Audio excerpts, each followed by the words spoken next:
Consider this exponential equation. We have x exponent 2 on 3 minus x exponent 1 on 3 minus 6 equals to 0. Okay. Now, x is more than 0. It means that x is positive. Anything greater than 0 is positive. Okay, so let's solve this together. All right. Okay, now how do we solve this? Now, getting x raised to 1 on 3 here. Now, let's see if we can get a common term here. Now, we know this one can be written as x raised to 1 on 3 or raised to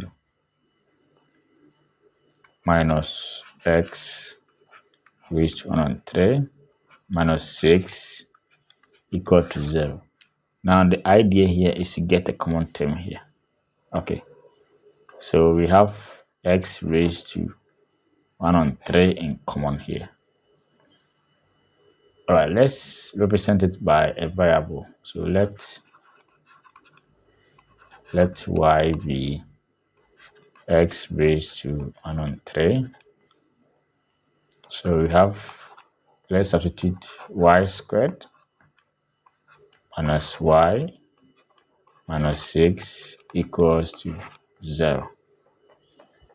Okay, so let's solve this quadratic equation. All right, so let's multiply the coefficient by the constant here, minus 6. So let's find two numbers. When we multiply them, it will give us minus 6. But when we add, it will give us the coefficient of y, that is minus 1. So we have minus 3 times 2. Minus 3 times 2 is minus 6. Minus 3 plus 2 is minus 1. So we have y. So we have y squared minus 3y plus 2y minus 6 equals to 0. So let's take y out. Y minus 3. So plus 2 y minus 3 equals to 0.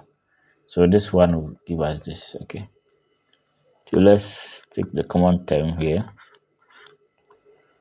So we have the coefficients as y plus 2 equals 0. It means that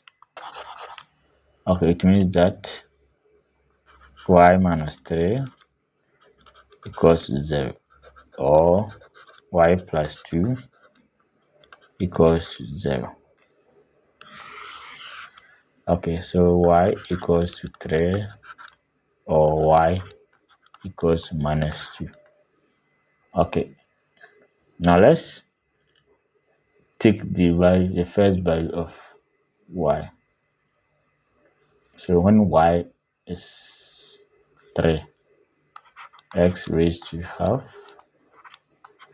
equals to 3. So we can raise both powers by 3.